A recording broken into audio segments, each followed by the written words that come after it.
This phone here, this is Motorola's new Edge 50 Pro. In today's video, let's unbox it and take a look at what Motorola has to offer with this one. Hey guys, my name is Ash, you're watching C4E Tech. And a quick disclaimer, I am working with Motorola on this one. But as always, neither the script nor the video itself have been shared with the brand beforehand. And this is not a full review. With that disclaimer out of the way, let's get started.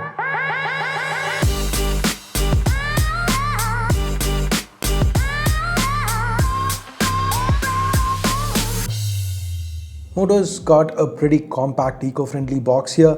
This time they seem to have added a Moto fragrance. Interesting.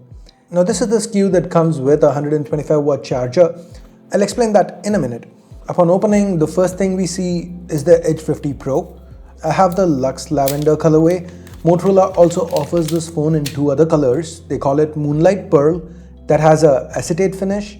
And then there's Black Beauty, which, like this Luxe Lavender, comes with a silicone vegan leather back. Now coming back to the box, next there's a USB Type-C to Type-C cable. And then there's that 125-watt turbocharger. Now Motorola's claim here is using this charger, you can get the Edge 50 Pro's 4500 mAh battery from 0 to 100 in just 18 minutes. Once again, returning to the box, to the top there's this cardboard insert, which contains the SIM ejector tool, your regular informational leaflets, and finally, a color-matched translucent hard shell case. This one has a kind of soft touch finish, so it feels nice when you hold the phone in hand with the case on. Let's kick things off with optics because they seem to be a huge selling point for this phone. Now the Edge 50 Pro, it has a triple camera setup to the back. Now Motorola is saying there's a lot of AI stuff that they've done in the back end. It's not features you're going to be choosing, but it's what's going to get you the best images possible. And these images, they were shot with the 50 megapixel primary, which has been paired with the f1.4 lens that's optically stabilized. This fast aperture is what causes the shallow depth of field, the background being blurred so naturally. And the details, as you can see when we zoom in, they're quite good. The colors are natural. The dynamic range is impressive. Even under low light, the sensor seems to do well. Images were low on noise while still being reasonably detailed. Here are a few more examples. Now the second camera, it's a 13 megapixel ultra wide with a 120-degree field of view. It does a fair job with the stills. It has autofocus, so you can also shoot macro images with this. Now the third camera, 10 megapixel f2 telephoto that allows for 3x optical zoom. And this one also comes with OIS. The zoomed in shots, they seem quite detailed, quite pleasant. Now with respect to video, it's capped at 4K 30. The footage is stable. Motorola claims this stability is a result of OIS, AIS, and some AI stuff in the backend. Now all other Motorola features that we've come to love in the past, like Horizon Lock, Spot Color, they're all present and accounted for. And Motorola's even tied up with Adobe, so there's a document scanner that's built into the camera app. Neat. They've also improved the selfie shooter. It's now 50 megapixels f1.9 with autofocus. It nails the skin tones, and these images, even when you're looking at them on a display, they come across well. Because Motorola has Pantone color accuracy validation for both the camera as well as the display. Now talking about the display, here they've gone with a 6.7-inch POLED panel. The resolution is 1.5K, the refresh rate 144 Hz. This is a curved panel. As a result of that curve, the phone feels quite narrow in hand, which coupled with that vegan leather back, it makes the Edge 50 Pro one of the most comfortable phones to hold in use. It's not just comfortable, it also feels premium because the frame is metal. Placements, we have the power, volume keys and a mic to the right. Another mic and Dolby branding is up top. The primary mic, speaker, SIM tray and a USB Type-C port, they're all found at the bottom. Now this Type-C port, it's USB 3.1, so it supports video out and all those ready for features that over the years we've come to appreciate. The SIM tray, it can take 2 nano SIMs. I leave the 5G band support on screen. And this phone, it also has an IP68 rating. Now the earpiece up top, it doubles as a stereo speaker. Sounds quite good. Have a listen.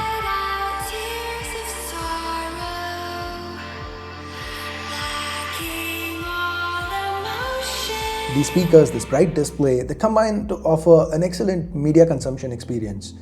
Now this panel, it supports HDR10+. It's rated to output up to 2000 nits for HDR content. And in my testing, it did a very respectable 560 nits under manual mode and almost 1400 nits under auto. So using this outdoors on a sunny day shouldn't be problematic. From a software perspective, here we have something new. The Edge 50 Pro, it's the first Motorola phone to come with Hello UI. Now this is built on top of Android 14, and this time Motorola, they are promising 3 years of Android version upgrades alongside 4 years of security patches. Now Hello UI, it's not a drastic departure from my UX. It still has all fan favorite features like the sidebar ready for Moto Secure. It even adds a few new ones. Almost all of these features are neatly tucked away into the Moto app, and the interface is quite clean. Now there is one new feature in particular that I found pretty interesting. This one's called Smart Connect, and while it's not here yet, Motorola says it should be added soon via an OTA. Basically, it lets you do things like take a picture on your phone, hit Ctrl V on your computer to paste it. You can also drag and drop files from the phone to your computer and vice versa. You can even access your entire phone interface on the computer itself. Now these are all things we've already seen, but there is one thing that I kind of found very interesting. Now, let me explain it the same way Motorola explained it to me. Now, say you're busy on your phone, you're using it, but there's someone around you, a friend or a family member who wants to say, order in food, use Swiggy.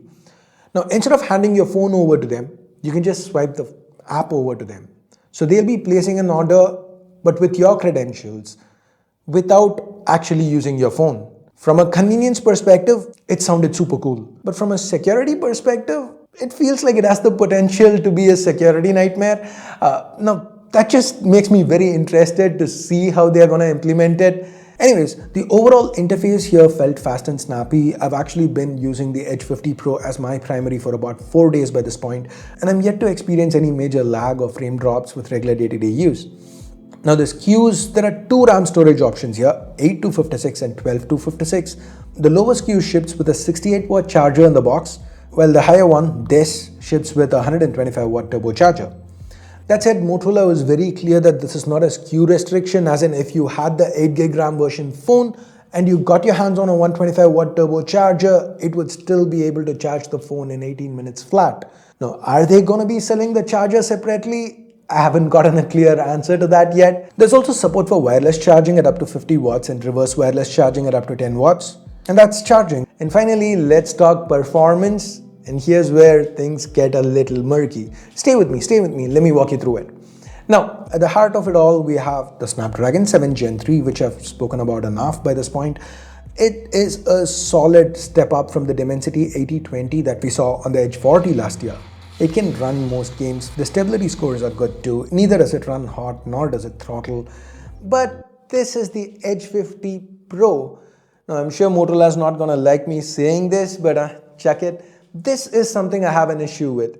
Now, if they'd called this phone the Edge 50, I'd have been perfectly happy. But they're calling it the Pro.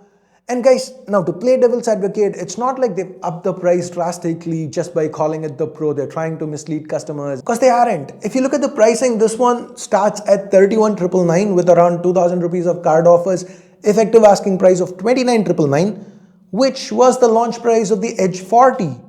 So more or less the same asking price, and the Edge 50 Pro is the better phone in every way possible. Just look at the performance. The 7 Gen 3, it outperforms the Dimensity 8020.